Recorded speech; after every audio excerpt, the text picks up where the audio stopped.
Every one of these is sold as chocolate. They all look good. They all taste like chocolate. But this bar costs barely over $1, while this one costs almost 7. So where did all that extra money go? Are you actually getting better ingredients, better quality, or are you just paying for better marketing? Today, I'm putting 7 of the most popular chocolate bars under the microscope and comparing them to pure cocoa to find out what's really inside. Then, at the end of this investigation, I'll rank every single chocolate bar from worst to best based on everything we discover. Let's get started. Before we put anything under the microscope, let's meet today's competitors, starting with Cadbury Dairy Milk, one of the world's most popular chocolate bars. It's known for its rich, creamy flavor and loyal following. Next is Ferrero Rocher Milk Chocolate.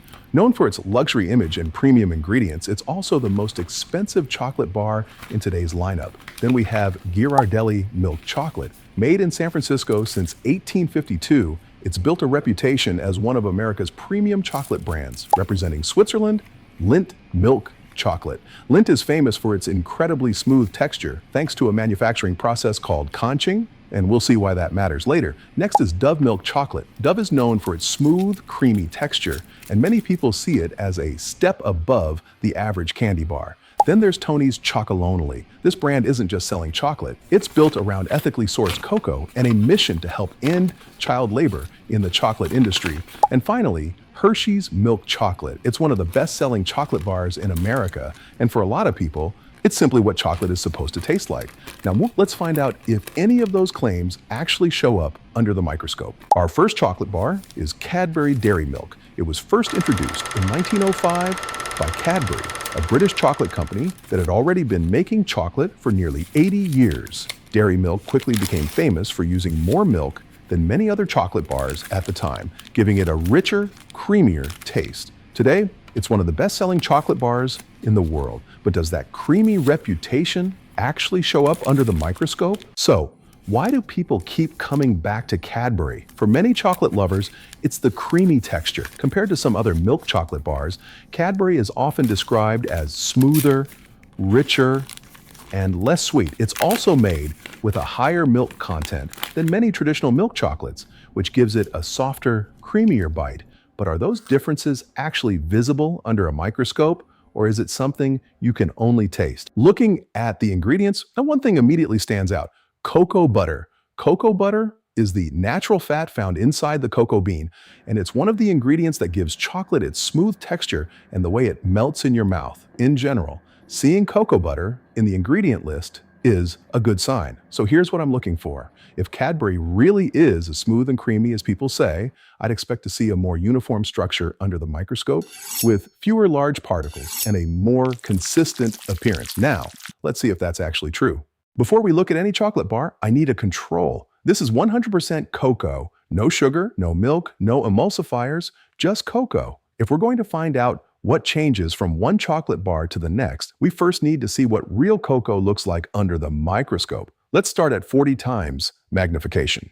At 40 times magnification, pure cocoa doesn't look smooth at all. It's made up of thousands of tiny ground cocoa particles packed together into larger clumps. This is exactly what I hope to see, because this becomes our baseline. Every chocolate bar we test from this point on will be compared back to pure cocoa. Now let's move in closer. At 100 times magnification, you can really start to see what pure cocoa is made of. This large brown area isn't one solid piece. It's actually thousands of tiny cocoa particles packed tightly together.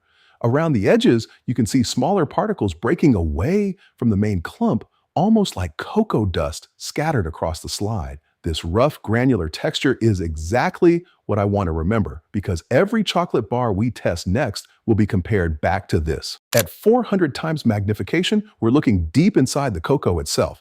The particles have become so tightly packed that they're starting to blend together into dense clusters. Notice how some areas glow brighter than others. That's simply because light can pass through the thinner parts of the sample, while the darker regions are much thicker and more densely packed. This gives us an even better picture of what pure cocoa looks like before sugar, milk, and other ingredients are added. Okay, guys, at 1,000 times magnification, we've reached the limits of what we can see inside pure cocoa. The larger clumps have disappeared, leaving behind an incredibly dense collection of tiny cocoa particles packed tightly together. This is about as close as we can get to the building blocks of real cocoa using a light microscope. Now that we've seen what pure cocoa looks like, it's time to find out which chocolate bars stay closest to the real thing and which ones don't. Our first chocolate bar is Cadbury. Earlier, I mentioned one ingredient that caught my attention: cocoa butter. Cocoa butter is the natural fat found in cocoa beans, and it's generally a good sign because it helps create a smoother, more consistent chocolate. If that ingredient is making a difference, I'd expect Cadbury to resemble our pure cocoa control more closely than chocolates made with more fillers. Let's see if the microscope agrees. At 40 times magnification, Cadbury already looks surprisingly close to our pure cocoa control. Instead of breaking apart into lots of scattered fragments, the chocolate forms larger, smooth clusters that stay together. That's exactly what I expected after seeing cocoa butter on the ingredient list. But appearances can be deceiving. Let's move in closer. So at 100 times magnification, those larger clusters become even more interesting. The cocoa particles are still there, but they're packed into a much smoother, more uniform structure than our pure cocoa sample.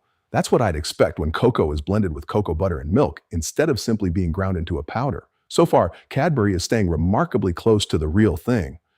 At 400 times magnification, the cocoa begins to blend into a continuous matrix. You can still spot darker cocoa-rich areas, but the overall texture is much more even than the rough, grainy control. That tells me the ingredients are working together to create a very consistent chocolate rather than masking the cocoa completely. At 1,000 times magnification, we're looking as deep as this microscope can take us. The individual cocoa particles are now blended into a dense, uniform network. Compared to our pure cocoa control, Cadbury has definitely changed, but the cocoa character is still easy to recognize. So based on what we've seen under the microscope, Cadbury stays surprisingly faithful to real cocoa. Cadbury set a pretty high standard. Now it's time to see if Ferrero Rocher can stay just as close to our pure cocoa control. Ferrero is known for its creamy chocolate, but it's also competing with layers of hazelnut filling and wafer. Will the chocolate itself still resemble real cocoa? Or will those extra ingredients change what we see under the microscope?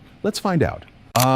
At 40 times magnification, Ferrero already looks very different from our pure cocoa control. Instead of rough, grainy cocoa particles, the sample appears much smoother, with dozens of tiny round droplets scattered throughout the chocolate. The coarse texture we saw in pure cocoa is already much harder to find, suggesting this chocolate has been blended into a much more uniform structure. Let's move in closer and see if that continues. At 100 times magnification, the difference becomes much easier to see. Instead of distinct cocoa particles, the chocolate has blended into a much smoother structure with very few visible grains. Compared to Cadbury, Ferrero appears even more refined under the microscope. Let's see what happens at 400 times.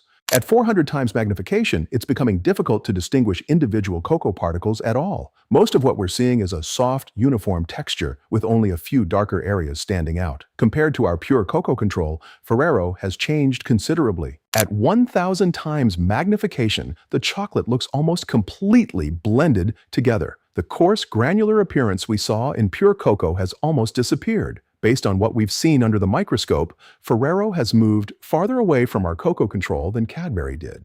That doesn't make it bad chocolate. It simply means its microscopic structure is much less like pure cocoa. So far, Cadbury has stayed the closest to our pure cocoa control, while Ferrero drifted a little farther away. Now it's Ghirardelli's turn. Ghirardelli has a reputation for premium chocolate, but price doesn't always tell the whole story.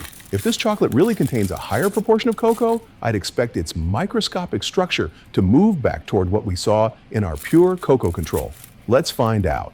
At 40 times magnification, Ghirardelli already looks closer to our pure cocoa control than Ferrero. The chocolate forms large clusters, but you can still see tiny dark cocoa flecks scattered throughout the sample. Instead of looking completely blended together, there's still some visible texture remaining. Let's see what happens as we zoom in. At 100 times magnification, those cocoa flecks become even easier to see. Unlike Ferrero, this chocolate hasn't completely smoothed out. There are still small particles distributed throughout the sample. It's definitely more refined than pure cocoa, but it still preserves more of that original cocoa texture. Now let's push it to 400 times magnification. At 400 times magnification, the sample becomes much more uniform, but small cocoa-rich areas are still visible. Compared to Ferrero, the transition from coarse cocoa to smooth chocolate isn't quite as complete. So far, Ghirardelli appears to be holding onto more of its cocoa structure. At 1000 times magnification, we're seeing a dense network of blended chocolate, but there are still darker regions scattered throughout the image. It isn't identical to our pure cocoa control, but it doesn't appear to drift as far away as Ferrero did. Based on everything we've seen under the microscope, Ghirardelli moves back toward the cocoa control and earns one of the strongest performances so far. So far, Ghirardelli has stayed remarkably close to our pure cocoa control. Now it's time to see what happens with Lindt. Lindt is famous for its incredibly smooth texture, and that raises an interesting question. Does that smoothness come from preserving the cocoa or from blending it so thoroughly that the original cocoa structure almost disappears? There's only one way to find out. Let's put it under the microscope. At 40 times magnification, Lindt immediately looks different from the chocolates we've seen so far. The sample forms a dense, compact cluster with tiny cocoa flecks distributed throughout the chocolate. Compared to our pure cocoa control, the texture is much smoother, but it hasn't completely lost those visible cocoa particles.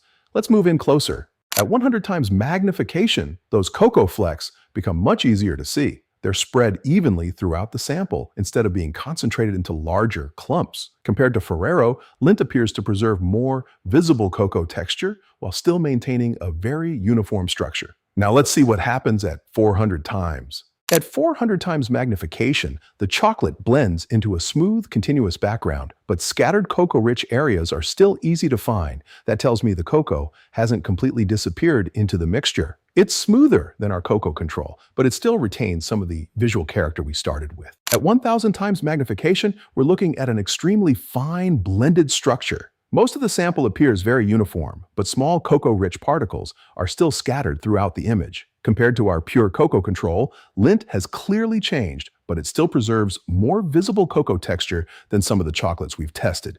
All right, next up is Dove. Dove markets itself as silky smooth chocolate, so I'm expecting another very refined structure under the microscope. The question is, has Dove become so smooth that it loses the appearance of real cocoa, or does it still preserve the texture we saw in our control? Let's find out.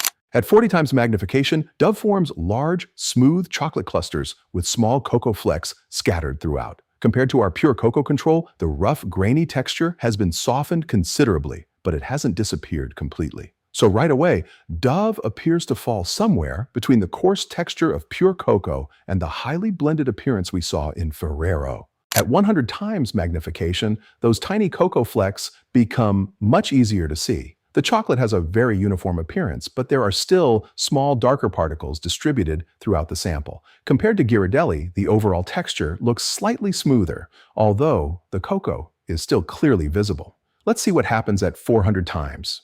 At 400 times magnification, the chocolate blends into a soft, continuous background. Only a handful of darker cocoa-rich areas remain visible, while most of the sample has become very uniform. Compared to our pure cocoa control, Dove has moved farther away from that original granular structure. At 1000 times magnification, the chocolate appears almost completely blended together. The original cocoa particles are now difficult to distinguish, with only a few darker regions breaking up the otherwise smooth texture. Based on what we've seen under the microscope, Dove still retains some visible cocoa character, but not as much as Ghirardelli or Cadbury. Our next chocolate is Tony's Chocolonely. Unlike the other bars we've tested, Tony's is intentionally molded into uneven pieces as part of the brand's identity. But I'm less interested in how it looks on the outside. The real question is whether the chocolate itself stays closer to our pure cocoa control, or if it blends into the same smooth structure we've seen in some of the other brands. Let's put it under the microscope. At 40 times magnification, Tony's immediately shows a little more texture than some of the smoother chocolates we've tested. The sample forms large clusters, but they're noticeably less uniform than Ferrero or Dove. Even at this magnification, we're starting to see signs of the cocoa underneath.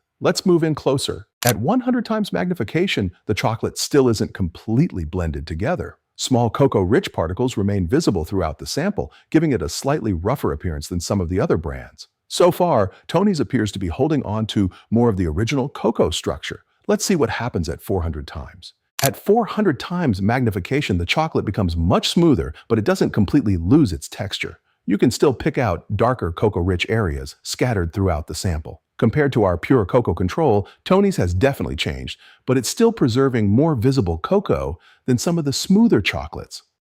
At 1,000 times of magnification, we're looking deep into the chocolate. Most of the sample has blended into a fine, continuous structure, but small cocoa-rich regions are still easy to find. Compared to our cocoa control, Tony's has moved away from that original granular texture, but not as dramatically as Ferrero.